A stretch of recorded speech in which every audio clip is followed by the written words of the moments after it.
Sound. It is everywhere, omnipresent, and because of that, people just take it for granted. They don't even notice it.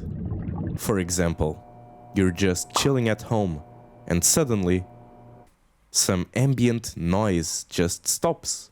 It was there before and yet you didn't notice it until it was gone. Has this ever happened to you? And why does this happen?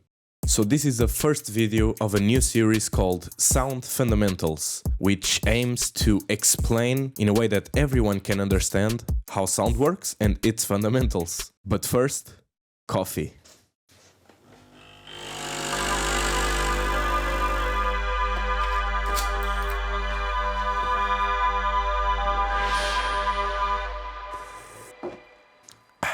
Sound is basically air that's constantly vibing. Let me explain. Sound is what's known as a mechanical wave, which is a type of wave that needs physical matter in order to travel.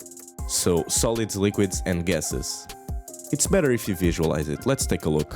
When you see those big speakers wobble when the 808 hits, that is the speaker vibrating outwards, changing the pressure of the air, creating waves. These waves vibrate at a certain speed, which we call hertz, meaning times per second. So 1000 hertz is a wave that vibrates 1000 times per second. And then there's the audible frequency spectrum, which is the one that humans can hear, which goes from very low, about 20 hertz, to very high, at around 20 kilohertz. By the way, kilo means 1000, so 20 kilohertz means 20,000 hertz. So it's really fast. And that is basically how sound works. It's surprisingly simple. And it happens everywhere, every time, non-stop. Except if you're in deep space, because of the vacuum, which is absence of physical matter. But now the real question is, why did I only notice the noise after it disappeared? First, you need to understand how the human ears work. Okay, let's imagine this. You put your earbuds on, the song starts, the hi-hats are pristine, you're loving it. And those high frequencies travel down your ear canal where it hits your eardrum, also known as the tympanic membrane, which is attached to a moving mechanism called the ossicles, which are three tiny bones, the smallest of the human body, called the malleus, incus and stapes, which then attach to a little snail-shaped organ inside of your ear called the cochlea, which contains a fluid inside that vibrates at different places inside of the organ, depending on the frequency that you're listening to. So the hi-hats hit the cochlea and the fluid vibrates really early on. But then the 808 drops and the fluid vibrates deeper inside of the cochlea.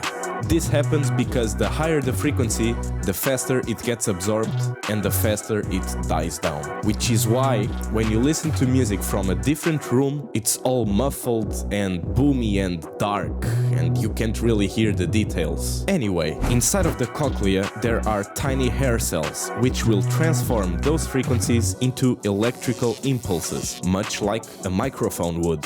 And this electricity travels through the nervous system into the brain, where it finally gets processed into perceived sound.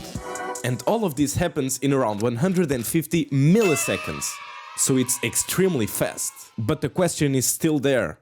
Why did I only hear the noise after it was gone? Well, simply because the brain is constantly listening to everything around you. And so it would get really tired really quickly if it paid attention to every single minute sound that occurred. So the brain spends just a tiny little bit of energy to ignore that sound so that it can spend more energy on sounds that really matter, like human voices or music.